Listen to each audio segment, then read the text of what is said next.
നമസ്കാരം. ചില വമ്പൻ കപ്പൽ കാഴ്ചകളുമായി ഇന്നത്തെ സെയിലിംഗ് കമന്ററി ആരംഭിക്കാം.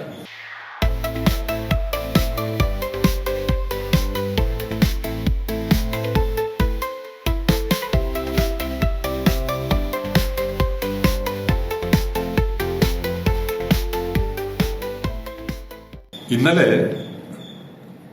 ഗുൽസൺ MSC ഗുൽസൺ അറിയാമല്ലോ, നമുക്ക് വളരെ പ്രിയപ്പെട്ട കപ്പലാണ്. നമ്മൾ ഏറ്റവും കൂടുതൽ അപമാനിക്കാൻ ശ്രമിച്ചതും ആ കപ്പൽ നിമിത്തമാണ്. MSC ഗുൽസൺ ഇറങ്ങിയ വർഷം ഈ കപ്പൽ നമ്മുടെ തുറമുഖത്ത് വരും എന്ന് പറഞ്ഞുകൊണ്ട് സെയിലിംഗ് കമന്ററി പലതവണ പറഞ്ഞ കാര്യമാണ്. ഗുൽസൺ ഒന്നുകൂടി വന്നതുകൊണ്ടാണിത് പറയുന്നത്. ഇവിടെ തലസ്ഥാനത്ത് ഒരു ക്യാപ്റ്റനുണ്ട്. ഇപ്പോൾ അദ്ദേഹം തലയിൽ മുണ്ടിട്ട് നടക്കുകയാണെന്ന് തോന്നുന്നു. ഇപ്പോൾ അദ്ദേഹത്തിന് ഒന്നും പറയാനില്ല. ഇവിടെ ഒരു കപ്പൽ പോലും വരത്തില്ല, ഇവിടെ തീരം മുഴുവൻ കടലെടുത്തു പോകും, എയർപോർട്ട് കാണത്തില്ല തുടങ്ങിയ ആക്ഷേപങ്ങൾ ആർക്ക് വേണമെങ്കിലും സോഷ്യൽ മീഡിയയിൽ ക്യാപ്റ്റന്റെ പേര് വെച്ച് സെർച്ച് ചെയ്യാവുന്നതാണ്. ഈ ഗുൽസൺ ഇവിടെ വരുന്ന ഒരു reality show, augmented reality show നടത്തിയപ്പോൾ അദ്ദേഹം കളിയാക്കിയത് എന്താണെന്ന് അറിയാമോ? കപ്പൽ വരുത്താൻ പറ്റാത്തത് കൊണ്ട് കപ്പലിന്റെ പടമെങ്കിലും ശംഖുമുഖത്ത് കാണിച്ച് ജനങ്ങളെ പറ്റിക്കാം. ഇപ്പോ ആരാണ് പറ്റിച്ചത് എന്ന് ഒന്ന് വരണം, ഫ്രണ്ടിലോട്ട് വന്ന് നിങ്ങൾ പറയണം ചെയ്ത പാതകങ്ങൾ. നിങ്ങളൊന്ന് മനസ്സിലാക്കേണ്ടത്, നിങ്ങൾ കടലിനെ ഉപയോഗിച്ച്, കപ്പലിനെ ഉപയോഗിച്ച് ഒരു ജീവിതമാർഗം കണ്ടെത്തി. പെരുന്തച്ചൻ കോംപ്ലക്സാണ്. നിങ്ങളെപ്പോലെ പുതിയ തലമുറയിലെ കുട്ടികൾ ഈ മേഖലയിലോട്ട് കടന്നു വരാതിരിക്കുവാനാണ് നിങ്ങൾ ഈ കുൽസിത ബുദ്ധി മുഴുവൻ നടത്തിയത്. ആ കഥ പല പ്രാവശ്യം പറഞ്ഞാൽ അത് പറയാനല്ല ഇപ്പൊ ശ്രമിക്കുന്നത്. ഇവിടെ MSC ഗുൽസൺ ബർത്തിലുള്ളപ്പോൾ അതേ ദൈർഘ്യമുള്ള MSC വിവിയാന ആങ്കറേജിലുണ്ട്, പ്രവേശിക്കാൻ പറ്റുന്നില്ല. MSC വേഗയുമുണ്ട്. MSC വിവിയാനയും 399, 400 എന്ന് പറയാം, ഓർത്തിരിക്കാൻ എളുപ്പം. ഗുൽസൺ 400, വിവിയാന 400, കയറാൻ പറ്റുന്നില്ല. MSC വേഗ 366, എന്നിട്ടും കയറാൻ പറ്റുന്നില്ല. അപ്പോ 400, 366, 766 മീറ്റർ, 800 മീറ്റർ വാർഫുണ്ടെന്നാണ് നമ്മൾ അഭിമാനത്തോടെ പറയുന്നത്. പക്ഷെ അത് പറ്റില്ല. ക്ലിയറൻസ് കഴിയുമ്പോൾ ഈ 3 കപ്പലുകൾക്കും ഒരേ സമയത്ത്, അല്ലെങ്കിൽ 2 കപ്പലുകൾക്ക് ഒരേ സമയത്ത് പ്രവേശിക്കാൻ കഴിയില്ല. എന്തുമാത്രം ഒരു 10 വർഷത്തെ കാഴ്ചപ്പാട് പോലും ഇല്ലാതെയാണ് നമ്മുടെ ഭരണാധികാരികൾ നമ്മുടെ പോർട്ടിന്റെ നീക്കവുമായിട്ട്, അതിന്റെ ഡിസൈനുമായിട്ട് മുന്നോട്ട് പോയതെന്ന് ഇന്നലത്തെ ഈ കപ്പൽ നിരന്ന് കിടക്കുമ്പോൾ നിരവധി തവണ ഉന്നയിച്ചതാണ്. ഇതൊരു ഫസ്റ്റ് ഫേസിൽ 1000, മൊത്തത്തിലെ ഈ ഡിസൈൻ തെറ്റാണെന്നാണ് അന്നും ഇന്നും സെയിലിംഗ് കമന്ററിയുടെ നിലപാട്. എന്നാൽ പോലും ഇതൊരു 1000 മീറ്റർ ആയിട്ട് ഫസ്റ്റ് ഫേസ് തീർത്തിരുന്നെങ്കിൽ 2 മദർ വെസലും അടുത്ത MSC ട്രേസി വരുന്നുണ്ട്. ചിലപ്പോൾ അതിന് പ്രവേശിക്കാൻ പറ്റത്തില്ല. അതിന്റെ ദൈർഘ്യം ഏകദേശം 300 മീറ്റർ ഉണ്ട്, 294. എന്നാൽ പോലും 2 മദർ വെസൽ ഒരേ സമയത്ത് പ്രവേശിച്ചു എന്ന് പറയാവുന്ന തരത്തിൽ നമുക്ക് ലോക വാർത്ത സൃഷ്ടിക്കാം. കാരണം ലോക വാർത്ത സൃഷ്ടിക്കേണ്ട സാഹചര്യം സംജാതമായിരിക്കുന്നു. പക്ഷെ അത് നടപ്പാകാതെ പോകുന്നതാണ് നമ്മുടെ ഭരണാധികാരികൾ നമുക്ക് നൽകുന്ന. ഇന്നലെ ഭരണാധികാരികൾ നൽകിയ ചിത്രം കണ്ടല്ലോ, ആരും മിണ്ടിയിട്ടില്ല ഇതുവരെയും.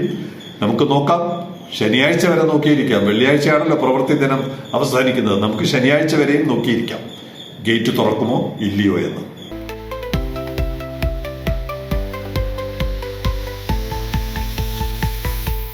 ഇന്നലത്തെ പ്രധാന വാർത്ത, അമേരിക്ക വിട്ടുവീഴ്ചയ്ക്ക് തയ്യാറായി, താരിഫ് കുറച്ചു. ഏകപക്ഷീയമായിട്ടാണ് തീരുമാനമെടുത്തിരിക്കുന്നത്. 25% നിന്ന് 18% കുറച്ചിരിക്കുന്നു. ഇത് നമ്മൾ ദീർഘനാളായി പ്രതീക്ഷിക്കുന്നതാണ്. എന്തായാലും അങ്ങനെ ഒരു നല്ല കാര്യം ഇന്നലെ മാധ്യമങ്ങളെല്ലാം ഡിസ്കസ് ചെയ്യുന്നുണ്ടായിരുന്നു. അപ്പൊ ആ ട്രേഡുമായി ബന്ധപ്പെട്ട അവരുടെ ചില നിരീക്ഷണങ്ങളുണ്ട്. നമുക്ക് എങ്ങനെയാണത് പ്രയോജനപ്പെടുന്നത്? അതിനിടയ്ക്ക് അമേരിക്കൻ പ്രസിഡന്റിന്റെ വാചകം ഇങ്ങനെയാണ്: the prime minister also committed to buy, നമ്മുടെ Indian prime minister, the prime minister also committed to buy American at a much higher level in addition to over $500 billion. അവരിൽ നിന്ന് ഇപ്പോൾ ഉള്ളതിനേക്കാൾ കൂടുതൽ, ഏകദേശം $500 ബില്യൺ നമ്മൾ കണക്കൂട്ടി എടുക്കുമ്പോൾ 45,50,000 കോടി. ഇതിന്റെ ചെറിയൊരു അംശം നമ്മുടെ തുറമുഖത്ത് വന്നാൽ പോലും dollars of US energy, technology, agricultural, call and many other products. അമേരിക്കയിൽ നിന്നും അവർക്കെന്താണ്, അവരുടെ കയറ്റുമതിയാണ് അവരുടെ ലക്ഷ്യം. നമ്മുടെ കയറ്റുമതിയെ കുറിച്ച് പറയുമ്പോൾ അമേരിക്കയുടെ കയറ്റുമതിയാണ് അവരുടെ ലക്ഷ്യം. അവരുടെ കയറ്റുമതി കൂട്ടാൻ വേണ്ടിയാണ് അവർ ഈ താരിഫ് ഇപ്പോൾ കുറച്ചിരിക്കുന്നത്. എന്തായാലും ഈ താരിഫിന്റെ കുറവ് നമ്മുടെ തുറമുഖത്തെ എങ്ങനെയാണ് സഹായിക്കാൻ പോകുന്നത്? അതിന് നമുക്ക് തൊട്ടടുത്തുള്ള ടെക്സ്റ്റൈൽ ഇൻഡസ്ട്രി ഉണ്ട്, നമ്മുടെ തിരുപ്പൂർ. ആ മേഖലയുമായി ബന്ധപ്പെട്ട് ആ ഇൻഡസ്ട്രിയിലെ സ്റ്റേക്ക് ഹോൾഡേഴ്സ് ചില കാര്യങ്ങൾ പറയുന്നുണ്ട്. The breakthrough in the India-US trade negotiations is a highly welcome and timely development for the Indian apparel industry, which was stressed due to high US tariff of 50%. നേരത്തെ ഉണ്ടായിരുന്നതിനേക്കാൾ 50% താരിഫ് കൂട്ടിയപ്പോൾ അതെല്ലാം പോർട്ടുകളെയും ബാധിക്കുന്ന വിഷയമാണ്. അപ്പോൾ പ്രാഥമികമായി അപ്പാരൽ ഇൻഡസ്ട്രിയെ വളരെയധികം ബാധിച്ചതിൽ വലിയ റിലീഫാണ് അവർക്കിപ്പോൾ അനുഭവപ്പെടുന്നത്. The US is our single largest export market and improved trade terms will significantly enhance the competitiveness of Indian apparel products in the US market. നമ്മുടെ സാബു ജേക്കബ് പറഞ്ഞ കുറെ കണക്കുകളുണ്ട്. ലോകത്തിൽ ഏറ്റവും കൂടുതൽ ടെക്സ്റ്റൈൽ ഗാർമെന്റ്സ് ഉൽപ്പാദിപ്പിച്ച് എക്സ്പോർട്ട് ചെയ്യുന്നത് ചൈനയും ബംഗ്ലാദേശുമാണ്. ഇന്ത്യ US മാത്രം വിടുന്നത് 7 ബില്യണ് തുല്യമായ ചരക്കാണ്. അപ്പൊ ഈ ഒരു ട്രേഡിന്റെ അന്തരം നമുക്ക് വളരെയധികം ഗുണം ചെയ്യുന്നതാണ് അമേരിക്കയുടെ ഈ പുതിയ നയമാറ്റം. പ്രത്യേകിച്ചും നമ്മുടെ തൊട്ടടുത്താണ് തിരുപ്പൂർ എന്ന് പറയുന്ന വലിയ ഉൽപാദന കേന്ദ്രം. അവിടെ തന്നെ പല എൻക്വയറിയും വന്നിട്ടുണ്ട്. ഗേറ്റ് എപ്പോൾ തുറക്കുമെന്നുള്ള എൻക്വയറി അവിടെ നിന്ന് വന്നിട്ടുണ്ട്. അപ്പോൾ അവര് തന്നെ പറയുന്നത് ഈ കരാർ അവർക്ക് വളരെയധികം ഗുണം ചെയ്യും. ഇൻഡയറക്റ്റ് ആയിട്ട് നമ്മുടെ പോർട്ടിനും വളരെയധികം ഗുണം ചെയ്യും, പ്രൊവൈഡഡ് ഗേറ്റ് ഒന്ന് തുറക്കണം. This development is expected to give a strong boost to apparel exports, attract fresh investments across the value chain, and reinforce India's position as a reliable global sourcing hub.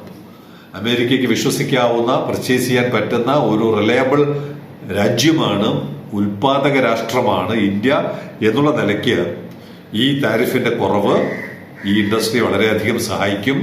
അതുപോലെ നമ്മുടെ പോർട്ടിനെയും സഹായിക്കും. പക്ഷേ ബാക്കി പ്രേക്ഷകർക്കറിയാം.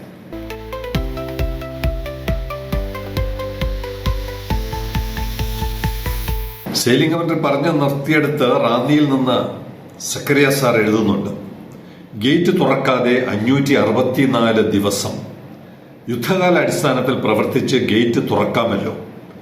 എത്രയോ കയറ്റുമതി ഇറക്കുമതി വ്യാപാരി വ്യവസായികൾക്ക് പ്രയോജനപ്പെടും.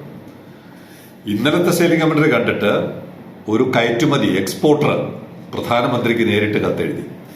ആ കഥ ഇന്ന് പറയണമെന്നിരിക്കെയാണ് ഈ അമേരിക്ക തീരുവ സ്ലാഷ് ചെയ്ത വിവരം വരുന്നത്. അതുകൊണ്ടാണ് അത് മാറ്റിവെച്ചുകൊണ്ട് ഈ കഥ എടുക്കുന്നത്. തീർച്ചയായിട്ടും ഇന്ത്യയിലെ ഇറക്കുമതിക്കാർക്കും കയറ്റുമതിക്കാർക്കും വലിയ പ്രയോജനം ചെയ്യും നമ്മുടെ ഗേറ്റ് തുറക്കുന്നത്. ഇത് നമ്മുടെ സംസ്ഥാന ഭരണാധികാരികൾക്ക് മാത്രമാണ് ഇപ്പോഴും പിടികിട്ടാതിരിക്കുന്നത്. പിടികിട്ടാത്തതല്ല, പിടികിട്ടിയിട്ടും ചില പിണിയാളുകളെ പ്രീണിപ്പിക്കുവാൻ നടത്തുന്ന കുൽസിത ബുദ്ധിയാണ് എന്നുള്ളത് കാലം തെളിയിച്ചിരിക്കും. രണ്ടാമത് ചിലർ ഗിരീഷാണെന്ന് തോന്നുന്നു, ഗിരീഷും വേറെ ആരൊക്കെ എഴുതിയിട്ടുണ്ട്, പോസ്റ്റ് കാർഡ് 100 വാങ്ങി, ചിലർ അതുപോലെ വാങ്ങിയെന്ന് പറയുന്നുണ്ട്. എന്ത് ചെയ്യണമെന്നറിയില്ല. ഒന്ന്, നേരിട്ട് നിങ്ങൾക്ക് തന്നെ പ്രധാനമന്ത്രിക്ക് എഴുതാം. മലയാളത്തിൽ എഴുതിയാൽ മതി, അവിടെ മലയാളം അറിയുന്ന പലരും ഉണ്ട്. ഇംഗ്ലീഷിൽ എന്തെങ്കിലും ടെക്സ്റ്റ് വേണമെന്നുള്ളവർ സെയിലിംഗ് കമന്ററിക്ക് നമ്പറിൽ 9847124633 അയച്ചാൽ എന്റെ ടെക്സ്റ്റ്, സെയിലിംഗ് കമന്ററി അയക്കുന്ന ടെക്സ്റ്റ് അയച്ചു തരാം. ഇനി അഥവാ ഈ വാങ്ങിയ കാർഡ് നേരിട്ട് എത്തിക്കണമെന്നുണ്ടെങ്കിൽ ഈ നമ്പറിൽ തന്നെ നിങ്ങളുടെ വിലാസം പറഞ്ഞാൽ അത് എങ്ങനെ കളക്ട് ചെയ്യാൻ പറ്റും, കൊറിയർ വഴിയോ അല്ലാതെയോ എങ്ങനെ കളക്ട് ചെയ്യാൻ പറ്റും എന്നുള്ളത് നമുക്ക് ആലോചിക്കാൻ പറ്റുന്നു. ഒരു കാര്യം മനസ്സിലാക്കുന്നത്, ഇപ്പോഴത്തെ കാർഡിന്റെ വില 5 രൂപ എന്നാണ്. എത്രത്തോളം ശരിയാണെന്ന് അറിയില്ല. എന്തായാലും 5 രൂപ ഒരു ദിവസം മുടക്കി ഈ ക്യാമ്പയിൻ നടത്താനുള്ള കപ്പാസിറ്റിയിലല്ല നമ്മൾ. അതുകൊണ്ട് ദയവേത് 5 രൂപ എന്നുള്ളത് പ്രോത്സാഹിപ്പിക്കേണ്ടതില്ല. 50 പൈസയുടെ കാർഡ് ചിലയിടത്ത് സ്റ്റോക്ക് ഉണ്ട് എന്നാണ് അറിയുന്നത്. 50 പൈസയുടെ കാർഡ് ഉണ്ടെങ്കിൽ അത് വാങ്ങുക. അത് നമ്മൾ പരമാവധി വാങ്ങി സൂക്ഷിക്കുക. കാരണം ഇത് ദീർഘകാലം നീണ്ടു നിൽക്കുന്ന ഒരു പോരാട്ടമാണ്. ഇനി നേരിട്ട് കത്തയക്കേണ്ടവർക്ക് ഞാനതിന്റെ വിലാസം പറയാം. Prime minister of India, honourable prime minister of India, south block, Raisina hill, New Delhi 110011. ഈ വിലാസത്തിൽ നേരിട്ട് അയക്കാം. ഇല്ലെങ്കിൽ സെയിലിംഗ് കമന്ററി എന്തായാലും എഴുതുന്നുണ്ട്. ഇന്നിപ്പോ 11ഓ 12ാമത്തെയോ ദിവസമായി. ഇപ്പോ എല്ലാ ദിവസവും ഈ മാറ്റം, പ്രധാനമന്ത്രി പറഞ്ഞ നമുക്ക് നൽകിയ വാഗ്ദാനം അനുസരിച്ചുള്ള മാറ്റം നമ്മുടെ നഗരത്തിൽ ദൃശ്യമാകുന്നതുവരെ ഈ ക്യാമ്പയിൻ തുടരും.